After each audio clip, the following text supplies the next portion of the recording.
Muito bem, meus irmãos, meus amados e queridos amigos, que Deus abençoe a cada um. Estamos aqui para mais uma aula. Nesta noite, nós estaremos falando sobre missões transculturais. Missões transculturais no Antigo Testamento. É muito assunto para a gente falar a respeito, mas a gente conseguiu contextualizar. Além do que está na nossa revista de estudo, tem muita coisa, mas conseguimos contextualizar para tentar trazer para os irmãos alguma coisa que seja mais relevante. Meus irmãos, na nossa primeira aula deste trimestre, nós vimos que a grande comissão é proclamar o Evangelho a todas as nações, não somente em palavras, mas também em ações, e discipular os convertidos, as pessoas que recepcionam a palavra de Deus de uma forma globalizada, ou seja, ensiná-los, tornando eles seguidores de Cristo, meus irmãos, independente de todas as barreiras que nós possamos encontrar, como nós falamos na aula passada também, levando em conta o apelo ao arrependimento. Para quê? Para o perdão dos pecados. Essa foi a nossa primeira aula. Na segunda aula que nós fizemos, nós vimos que o amor de Deus é a nossa maior motivação para esta obra missionária. E que ele é o maior protagonista de todas essas atividades, agindo por sua graça, a fim de reconciliar o mundo consigo mesmo. Tanto que ele mandou o seu Filho amado para cumprir o nosso sacrifício salvífico. O que ia vir sobre nós foi sobre seu Filho, né? E assim, meus amados, foi transferido a nós, hoje, Igreja de Cristo, esse ministério missionário que nós temos hoje. Hoje nós aprenderemos sobre missões no Antigo Testamento. Como nós já vimos, Deus, através da sua relação com Abraão, ele estabeleceu um trabalho missionário. Abraão se tornaria um grande povo, uma grande nação, e este povo, né, esta nação, seria escolhida para cumprir este desejo de Deus. Mas o conceito de missões, como nós conhecemos hoje, que é enviar as pessoas, que é levá-las, ter uma base financeira para tudo isso, não aparece ali no Antigo Testamento. Lá é totalmente diferente. Nós já vimos na aula anterior também que isso é uma ação centrípeta e centrífuga. No Antigo Testamento era centrípeta. Então as nações, elas vinham até a nação de Israel para receberem essas informações. Elas viam os milagres, viam as coisas acontecendo e elas vinham ali. Então era centrípeta. Então vinha de fora para dentro. Hoje já é centrífuga, de dentro para fora. Somos nós levando o Evangelho. Então, esse conceito que nós temos hoje, ele não aparece no Antigo Testamento. E é exatamente este o assunto que nós vamos estar falando nesta noite. Pastor Gilson? Ô, Pastor Gilson, Pai do Senhor, o senhor gostaria de falar alguma coisa? Pai do Senhor, não, quero ouvir, só participar. Deus abençoe. Amém. Então, meus amados, nesta aula de hoje nós iremos ver isso. A leitura bíblica, ela está em 1 Reis 17, 8, 9 e 17. 8, 9, de 17 a 22. E em Jonas 1, de 1 e 2. E nós não vamos fazer leitura, nós estamos hoje com poucas pessoas em sala, então nós não vamos fazer leitura. Nós temos a revista, nós podemos ler ela tranquilamente, né? Então, como nós já falamos, de Gênesis a Apocalipse, a intenção da Bíblia é resgatar o ser humano da sua queda.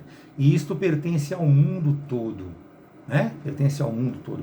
Isto não tem um caráter, digamos assim, individualista, né? Embora sendo a salvação individual. Não tem um caráter individualista, mas a salvação é individual. Então ele salva individualmente, eu e qualquer um de vocês, né? Nós percebemos com o estudo que até o 6º século o povo de Israel não demonstrou nenhuma tendência a difundir a sua fé entre os outros povos. Por quê? Pelos pecados, pelas rebeldias que eles tinham e pela desobediência que eles praticavam de todas as maneiras. E que somente após o exílio é que começou a ter uma visão mais universal a respeito dessas coisas. Meus amados, à primeira vista, achamos que o Antigo Testamento ele oferece pouca base para isso. Mas indo um pouco mais a fundo, estudando um pouquinho mais, fica claro que o futuro de todas as nações é de grande interesse. É de grande interesse de Deus, né? Um interesse muito grande. George W. Peters, ele fala que o Antigo Testamento não fala de missões, ele é missões no mundo. Não fala de missões, ele é missões. Então o Antigo Testamento ele é missões, segundo vários estudos que nós fizemos e vimos, né? Mas nós precisamos entender, meus irmãos, que o Antigo Testamento não fala de missões no sentido atual, como nós a praticamos hoje. E eu já falei no início, centrípeta, centrífuga. Então, não é nesse sentido atual que nós temos, como nós entendemos hoje o vide do Senhor. Mas Deus, ele preservou tanto a essência dos livros do Antigo Testamento, e teve ali o povo de Israel como seu portador, então foi preservado, e o povo de Israel foi o seu portador, né? Como nós já sabemos, Deus não é o Deus de um único povo, mas todo povo deveria tê-lo como único Deus, meus amados. Todo povo deveria tê-lo como único Deus. E é a partir deste entendimento que nós conseguiremos entender esta aula de hoje. É a partir desta visão. E o primeiro assunto fala por que é que Deus escolheu Israel. Por que Deus escolheu Israel? O plano de Deus. Por que Deus escolheu Israel? Um dos motivos está em Êxodo 19:5, que fala que se eles ouvirem diligentemente a voz de Deus, né, e guardar a aliança que Deus propôs a eles, eles serão minha propriedade, serão sua propriedade, né, uma propriedade peculiar dentre todos os povos, porque toda a terra é dele, toda a terra é dele. E assim, aquele povo seria o reino de sacerdotes, e seria uma nação santa. Então ele deixa claro isso lá em Êxodo 19:5. Então vejam, meus amados, até fica muito claro por que Deus escolheu. Porque a terra é dele. Ele escolhe quem ele quer, ele escolhe o que ele quer. A terra é dele, foi ele que criou a terra, ele que criou o mundo, ele que nos criou. Então ele escolheu porque ele quis escolher. E como a terra é dele, ele quer o quê? Ele quer que esse povo que ele escolheu divulgue a sua palavra para todos os outros povos. Para todos os outros povos. Eles seriam seus sacerdotes, como o próprio texto que nós lemos fala, né? Que na verdade, ser assim, como eu vou dizer para os irmãos, seria como ser um intermediário, ou seja, é aquele que fica entre Deus e os homens. Ele faz a intermediação das situações, ou seja, ele é aquele elo de ligação. O povo de Israel seria o elo de ligação entre as nações, entre os povos e o reino de Deus. Corrigindo um pouquinho, não entre o reino de Deus, porque o reino de Deus é de Deus. Então seria o elo de ligação entre o povo e Deus. Então vejam que Israel, ele não seria o destino final de Deus. Israel não seria o destino final. Eu cheguei para este povo e acabou. Tem pessoas que entendem dessa maneira. Eles entendem que o povo de Israel vai ser salvo. Tem também outras coisas que falam aí sobre 144. Isso não está afinado com o nosso entendimento bíblico. Então, o que acontece, meus amados? Israel, ele seria usado apenas para divulgar a todas as nações. O que deixa a gente mexido por dentro até é que após Deus falar com Israel, lá em Êxodo 19, versículo 5 e 6, né? Israel responde para ele. Israel responde. Né? O povo respondeu. Aí já vai para Êxodo 19, 8. O povo responde, né? Que tudo que o Senhor nós faremos. E Moisés foi lá e relatou a Deus. O povo respondeu que fará. Né? Ou seja, eles aceitaram apresentar o reino de Deus aqui na terra, divulgando. Meus irmãos, sempre foi desejo de Deus que o testemunho de Jesus Cristo fosse proclamado a toda a terra. Como vemos lá em Isaías 49:6, vemos em vários outros textos, mas não há necessidade de ficar mencionando todos aqui. Se quiserem, eu mando para vocês pelo WhatsApp. Né? Então, para isso basta nós contextualizarmos esse texto de Isaías 49:6 ali em Lucas 2:32.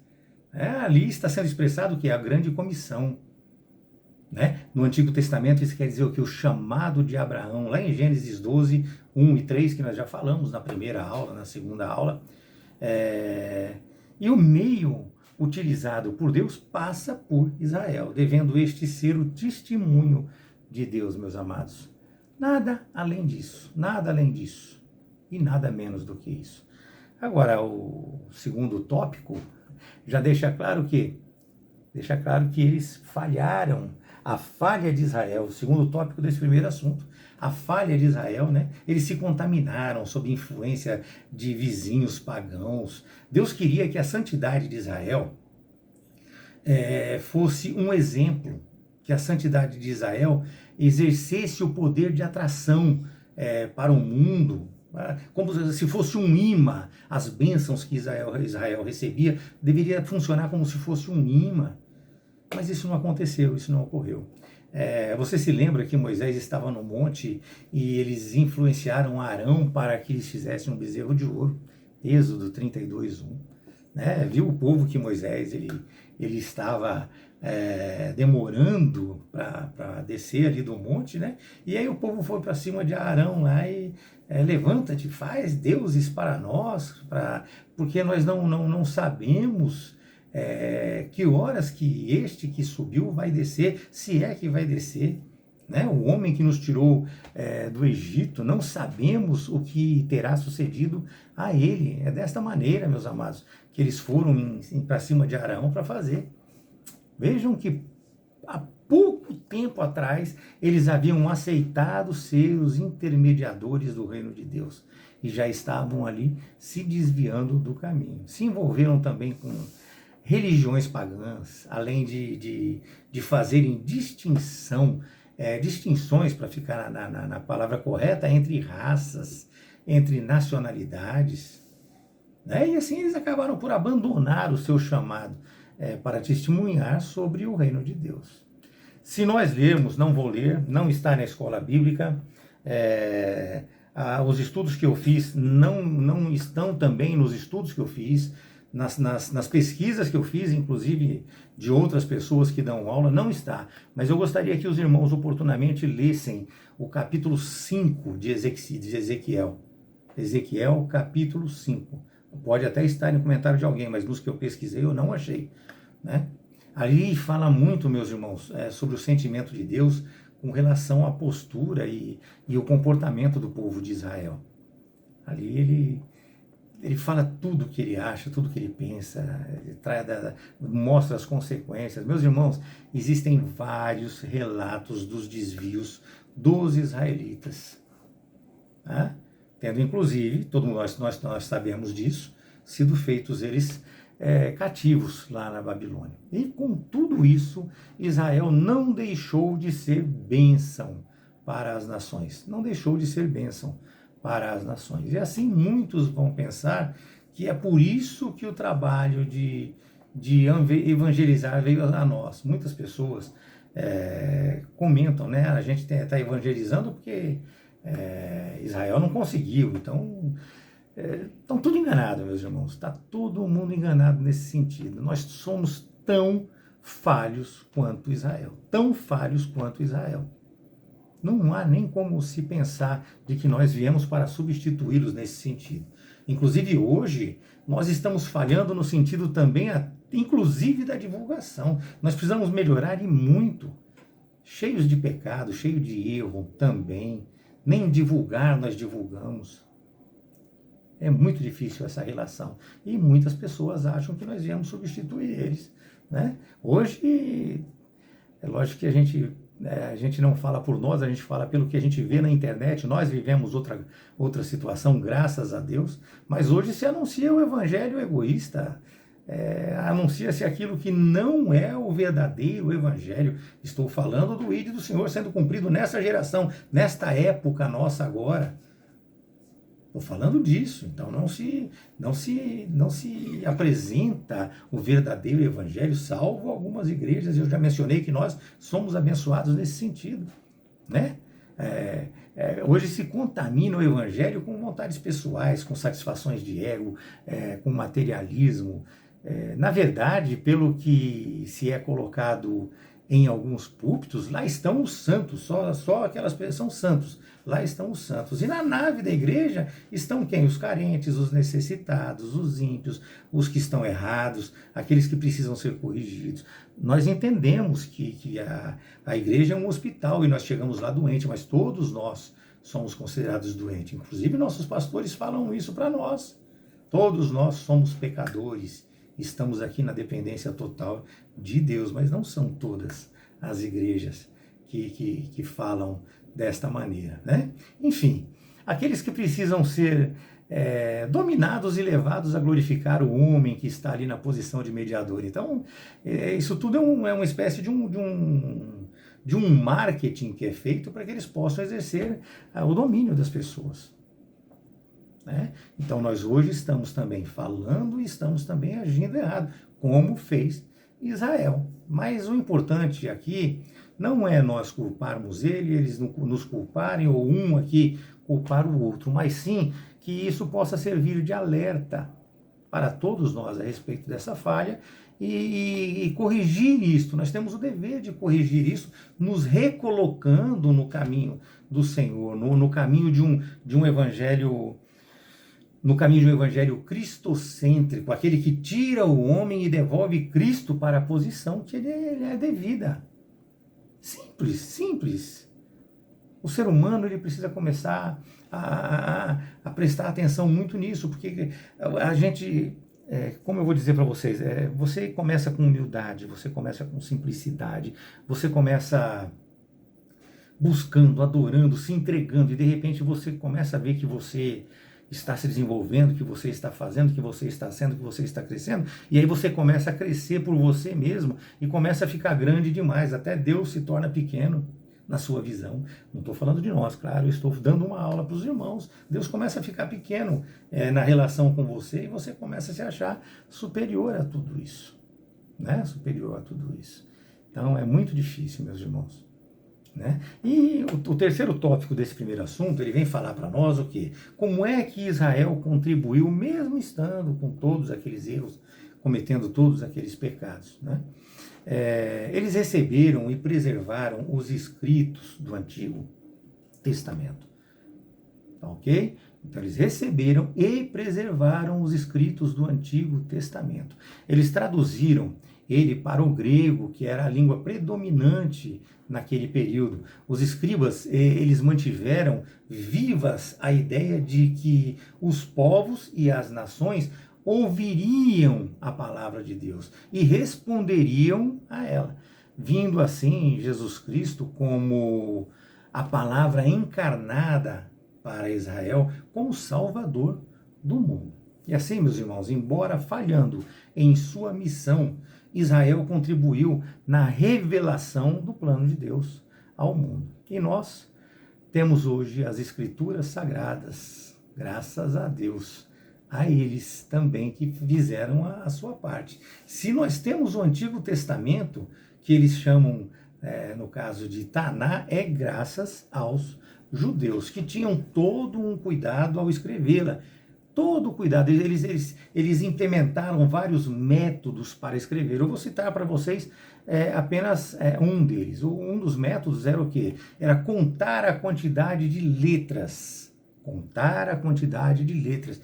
Simplificando aqui para vocês, trazendo, como é que eu vou dizer assim, abrasileirando isso aqui para vocês. Se alguém escrever aqui num papel hoje para mim, homem, eu vou ver que tem o H, tem o O, o M, E e o M. Agora, se alguém falar para mim, homem, eu não preciso ter o H. Se falar homem, eu não estou verbalizando a letra H. Então, com H, sem H, nós temos o mesmo entendimento. Mas no hebraico, isso pode significar alguma coisa totalmente diferente. Totalmente diferente. Então, vamos falar de alguma coisa que nós já estudamos. Então, nós já aprendemos isso em aulas passadas. A palavra ish, I-S-H, ela significa homem. E I-S-H-A significa o quê? Mulher. Se eles erravam no escrito, eles rasgavam e começavam novamente. Eles rasgavam todo. Errou aqui, rasgavam todo o escrito e começavam novamente. Porque lá, uma letra faz diferente, faz a diferença. Uma letra na escrita faz diferença. No falar aqui fica bem claro, Ishi e Ishá. Agora, na escrita, se de repente falhou uma letra, eles erraram uma letra, então eu trouxe uma coisa bem comum, bem simples para os irmãos. Tá ok? Então, com certeza eles rasgavam. Lá, nesse caso, Ishi e Ishá, se essa letra A falhou, eles já tinham uma aproximação, que eles tinham a média para poder trazer até isso, aproximação, distanciamento. Então, falhou a letra A, já escreveu novamente, rasgava, porque eles tinham que pôr e tinha que manter distanciamento, entre outras coisas. Portanto, assim nós podemos verdadeiramente crer e ver a fidelidade do Evangelho, ou seja, a sua exatidão, meus irmãos, a sua exatidão.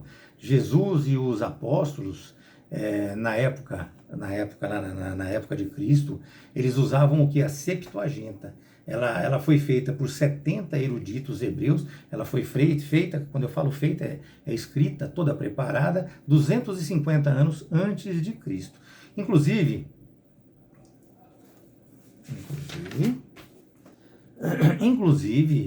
no fim do século I, meus irmãos, o historiador Flávio Joséfo, ele escreveu que, apesar do tempo passado, ninguém se atreveu a acrescentar, remover ou alterar uma sílaba do Antigo Testamento. Uma sílaba, se quer. Veja também a descoberta dos manuscritos do Mar Morto, vamos dizer, a maior descoberta arqueológica do século XX, com livros inteiros do Antigo Testamento. Portanto, Israel contribuiu na preservação do texto sagrado e muito, meus amados, e muito. Essas informações que eu passei aqui no final também não estão na revista e eu não vi outras pessoas comentando também, mas estava dentro dos estudos que eu fiz em alguns livros aqui. O segundo assunto, ele já fala do amor de Deus para com as outras nações. Para com as outras nações. Então Deus, meus amados, ele olha com amor para todas as nações. Nós podemos afirmar isto com uma simples análise. Uma coisa muito básica, mas as pessoas não comentam muito isso. Né? Isso também não está na revista, não está. Onde é que Deus escreveu a Torá? Onde é que Deus escreveu as leis? Por acaso foi lá no Egito? Por acaso foi lá em Canaã? Por acaso foi aqui no Brasil? Foi na Itália? Foi nos Estados Unidos? Não. Meus irmãos, foi no deserto. Foi no deserto. Né? E os rabinos judeus, eles afirmam enfaticamente que, devido a isto, ela não é propriedade de ninguém. Ela não é propriedade de um povo. Ela é propriedade de todas as nações e povos. Ou seja,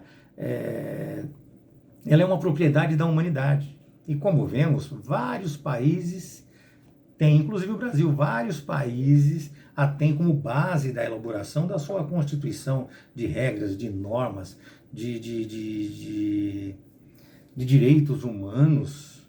Hoje que está acontecendo essa pouca vergonha que nós estamos convivendo com tudo isso aí, que esse modernismo está tentando de todas as maneiras tirar fora os princípios bíblicos, né, da Constituição. Isso está acontecendo no Brasil, nós estamos vendo aí, não preciso nem explicar a respeito disso, nós sabemos claramente que isso está ocorrendo. Estamos sendo atacados de uma forma muito grotesca, muito brutal. Nós precisamos entender, meus irmãos, que o povo, ao sair do Egito, eles não saíram somente aquele povo hebreu, aquele povo de Israel. Não foram só eles. Saíram pessoas de várias nacionalidades, né? Várias nacionalidades que estavam ali estavam sendo aprisionados ali. Inclusive egípcios simpatizantes que se tornaram fiéis a Deus, que se tornaram fiéis na relação com Deus, aceitaram a relação com Deus, entenderam que Deus é um Deus só, é um Deus único para todos os povos, né? Então, muitos dos que estavam aprisionados saíram juntos. Então, aquilo foi escrito para todos, para todos. Não há como se discriminar, como se fazer acepção de pessoas, não há como existir uma relação desta entre nós, a palavra de Deus, e as outras pessoas, os outros povos e as outras nações, né? O segundo assunto, ele já vai falar para a gente sobre o segundo tópico, né? Sobre a viúva de Serepta. A viúva de Serepta, o profeta Elias. Por quê, meus irmãos? Elias, ele foi para a Fenícia, ele saiu de onde estava, ele foi para a Fenícia, né? Por que ele saiu de Israel e foi para uma terra pagã? Por quê? Né? Com Elias, meus amados, com Elias é que começou o profetismo. Foi ali que começou o profetismo. Mas entendam que existem profetas literários e também que esses literários, para poder já ficar na sequência, esses literários, eles são os que escreveram algumas coisas, entre outras eles não escreveram, mas escreveram, foram os que escreveram. Só que também existiram os profetas não literários, esses não escreveram nada, mas profetizaram e fizeram muita coisa, muito benefício ao povo, falaram muito de Deus, né? Mas quem iniciou este movimento foi Elias. Deus o manda à Fenícia para ensinar algumas lições. Ele foi para a Fenícia ensinar algumas lições. Uma delas foi que a profecia não era apenas para um povo, senão ele estaria em Israel profetizando. Ele saiu dali e foi profetizar para outro povo. Então, seria para toda a humanidade. Então, a primeira lição é essa, não é para apenas um povo, mas para toda a humanidade. E a segunda também, que os milagres não são exclusivos para Israel, não são exclusivos para um povo, mas para todos os povos e nações. Quando Elias chegou a Serepta, encontrou uma mulher que ia fazer a última refeição e ela ia morrer. Mas o que Deus mostrava ali é que ele queria que toda a humanidade voltasse a viver. Ele queria ali mostrar que toda a humanidade poderia aproveitar da providência de Deus. Veja que logo após o filho da viúva morrer, logo após a sua morte, o profeta Elias se deita sobre o menino e ele ressuscita, deixando claro que Deus faria milagres em toda a humanidade. Entendemos assim o envio dos profetas como missionários do Antigo Testamento, que eles iam de encontro a todos os povos e nações. A todos os povos e nações. Veja também no caso de Jonas, nós vemos também no caso de Jonas ali, que de cara ali Deus, eu ia usar um termo bem fajuto, mas de cara Deus ali já mexe com o orgulho dele. Deus já mexe com o orgulho dele, porque mexeu com o orgulho, mexeu também com a sua acepção de pessoas, né? Porque ele dizia que eles não merecem a restauração. Eles são mundanos, os crimes deles são os mais horrendos, totalmente desqualificados. Então ali o profeta ele quis fazer o quê? Ele quis fazer uma acepção de pessoas, de povos, de nações, deixando assim de cumprir a sua missão. De cumprir a sua missão. Às vezes nós falamos que as pessoas estão vivendo no mundo. Nós falamos, eu inclusive falo, nós aqui dentro temos isso, os cristãos, mas lá fora o pessoal está no mundo. E aí eu preciso alertar vocês que nós também estamos no mundo. Nós também estamos aqui junto com eles nesse mundo. O que nós não podemos viver é o mundanismo. Nós não podemos estar no mundanismo que muitos deles vivem. Então existem mesmo pessoas que segregam pessoas, e nós não temos o direito de fazer isso. A Bíblia diz que eu não devo praticar as mesmas coisas que eles. E nesse sentido, nós não podemos, em hipótese alguma, fazer acepção de pessoas. Ao contrário, eu preciso de em algum momento estar com ele. Né? Ao contrário, em algum momento eu tenho que estar ali com ele. Para quê? Para que eu possa transmitir a palavra de Deus, para que eu possa falar a ele do Deus maravilhoso em quem nós cremos e com quem nós vivemos. Né? Então, Deus, ele não olha para a nação ou para os erros, mas ele dá a oportunidade de arrependimento para todas as nações, meus irmãos. Deus, ele é Deus. Deus, ele não tem nacionalidade, ele tem um reino preparado para todos aqueles que creem nele. E se a pessoa acha que só crer basta, só crer é um passo, mas a pessoa tem que se arrepender dos seus pecados, e ela tem que passar a viver uma vida em santidade, meus irmãos, uma vida em santidade. Nós não podemos nos esquecer de José, como ele foi bênção lá no Egito, aquela serva de Naamã também, lá no Egito. Eu não me recordo, mas eu acredito que isso também não está na revista, né? A serva de Naamã, ela compartilhou a sua fé, sendo cativa na Síria, estava presa na Síria, ela compartilhou a fé dela. A própria Ruth, o próprio Naamã, depois da sua cura, a rainha de Sabá, que saiu da Etiópia e foi para lá, para o reino de Salomão, né? Todos atraídos pelas bênçãos que Deus concedia ao povo de Israel. Então, mesmo sem Israel se dedicar a ser o reino que Deus desejava, Israel fez aquilo que Deus pediu que eles fizessem. Ele trabalhou muito, muitos rebeldes, mas muitos santos e praticantes verdadeiramente das determinações de Deus. Então, Israel fez a sua função sim, como nós mesmo pecadores, mesmo errados, mesmo fazendo tudo aquilo que nós descrevemos já, estamos também fazendo a nossa parte, ou tentando. Agora, com isso, nós temos que buscar também a nossa salvação. Não adianta eu falar da salvação para o povo, não ensinar a se desviar do pecado, não ensinar aonde deve ser feita a sua pisadura para que ele esteja no reino. Então, nós temos que agir desta maneira, né? Dessa maneira. O terceiro assunto que nós vamos comentar é sobre a aliança de Deus. Então, meus amados, as alianças de Deus sempre foi no sentido... Nós falamos na aula passada, se não me falha a memória, no sentido de redimir, de remir. Então nós explicamos o que era isso, vamos economizar um pouco de palavras aqui.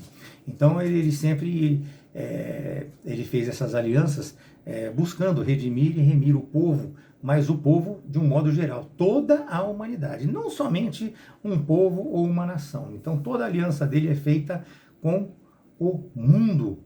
Ele faz uma aliança com o mundo. Meus irmãos, com o mundo. Nós estamos aí vendo ataques aí que estão acontecendo. Se a pessoa se arrepender, vai se reconciliar. Vocês viram o ladrão na cruz? Quase que no seu último fôlego de vida ele se arrependeu e Deus perdoou. Deus perdoou. Né?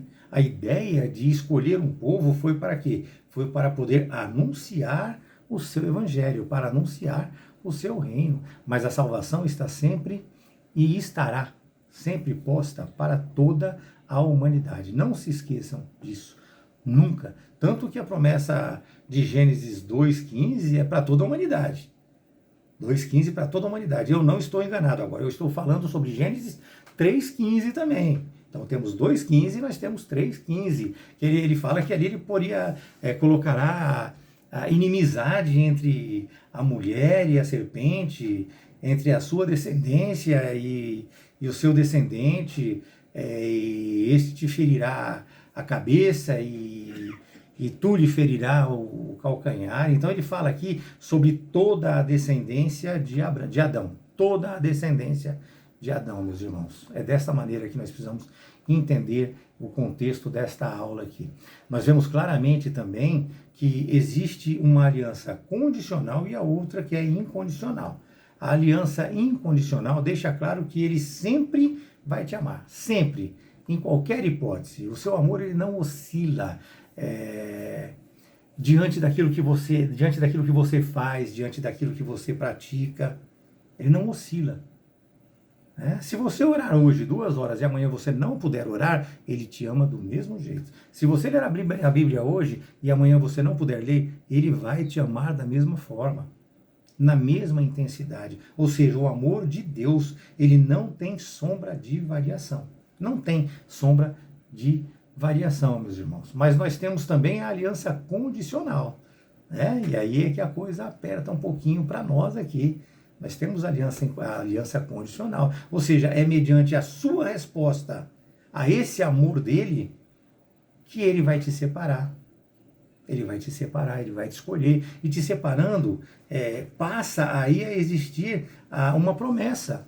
E assim nós passamos a viver esta promessa. E isto não é porque ele é um Deus exclusivista. Não é porque ele é um Deus exclusivista, mas sim porque eu resolvi corresponder ao amor dele, aquele amor que ele dedica a mim. E baseado nesta minha resposta, eu recebo as suas promessas. É dessa maneira. Lembrando sempre que isto é posto à disposição de todos os povos e nações. Isso, à disposição de toda a humanidade. Cada ser humano individualmente. Cada um. Individualmente. Mas lembre-se sempre que nós precisamos decidir se nós queremos este amor e viver estas promessas, se nós queremos também viver estas promessas, esta escolha e decisão, ela é a mais importante da nossa vida, não tenho dúvida disso. E com certeza ela será a melhor decisão que nós tomaremos, desde que nós tomemos essa decisão em prol de seguir a Deus, seguir a nosso Senhor Jesus Cristo.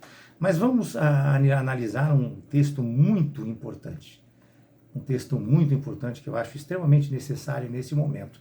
Por quê? Porque o mundo está vivendo alguns momentos em que eles falam de Romanos 5:20 como se aquilo fosse o salvador da pátria. Romanos 5:20, exatamente. Diz assim, Romanos 5:20, sobreveio a lei para que avultasse a ofensa. Mas onde abundou o pecado, superabundou a graça. Esse texto é complicadíssimo, muito complicado. Muitos entendem que mesmo se cometer os pecados continuamente, a graça de Cristo vai salvar. Deus é bom, a graça de Jesus vai te salvar. Peca, pode ficar à vontade. Prostitua-se, fala bastante palavrão, pode exagerar em tudo que você faz, pode agir com ganância, pode ofender, pode destruir uma família. Não tem problema, a graça de Cristo vai te salvar. Muitos entendem dessa maneira, meus irmãos. É um absurdo terem um tipo de relação como esta com a palavra de Deus. É um absurdo verdadeiro. Nós precisamos entender que enquanto você não conhecia Deus, não importa o pecado que você cometeu, ele vai te perdoar. Eu sei que Deus é Deus, mas na cruz do Calvário ele perguntou para o ladrão, o que você fez de errado? Vou te perdoar. Não perguntou, tudo o que você fez, qualquer coisa que você fez antes de conhecer a Deus, por isso que quando abundou o pecado, superabundou a graça, porque a graça de Deus ela é muito maior do que qualquer pecado que se pode cometer, desde que você se arrependa, desde que você caia em si, desde que você busque viver verdadeiramente uma relação com Deus, arrependido de tudo aquilo que você fez. Então, não importa o pecado, não importa, ele vai te perdoar. A sua graça vai te alcançar e vai te livrar. Porém, meu irmão, dali por diante, não peques mais. Aonde estão os seus acusadores? Vá e não peques mais.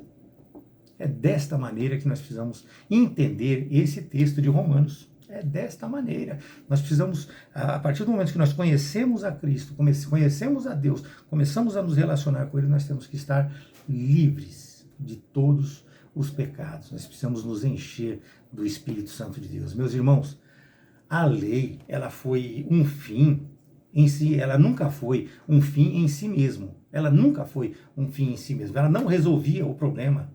Eu acredito que eu já tenha falado isso para os irmãos. Ela não resolvia o problema. A função dela era fazer com que o pecado fosse ressaltado, que você entendesse, visse aquele pecado, né?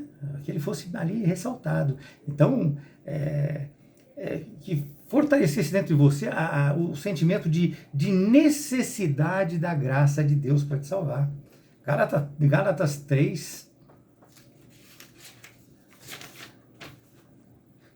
3, 24 e 25, né, diz que de maneira que a lei nos serviu de aio para nos conduzir a Cristo. Então ela nos serviu de aio, a fim de que nós fôssemos justificados pela fé. Então a lei nos leva a Cristo.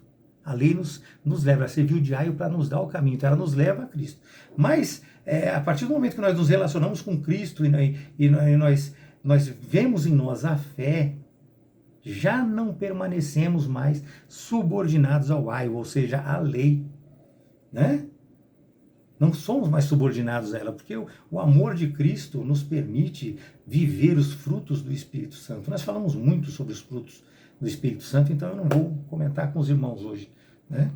Nós devemos viver esse fruto do Espírito Santo, o amor de Deus, e assim nós evitaremos o pecado. Nós não praticaremos mais o pecado, embora sejamos pecadores, né? Nós não viveremos mais aquilo, nós estaremos ali todo momento sendo despertados pelo Espírito Santo. Então, o que nós precisamos entender é isso. Livres do pecado, nós temos que ser. E a palavra de Deus tem que ser transmitida a todos os povos e nações. No nosso entendimento de hoje. Da mesma maneira como eu apresentei para os irmãos, que foi o entendimento no Antigo Testamento. Na nossa próxima aula nós falaremos sobre missões no Novo Testamento, tá bom? Então nós encerramos por aqui a nossa aula de hoje, que Deus abençoe vocês.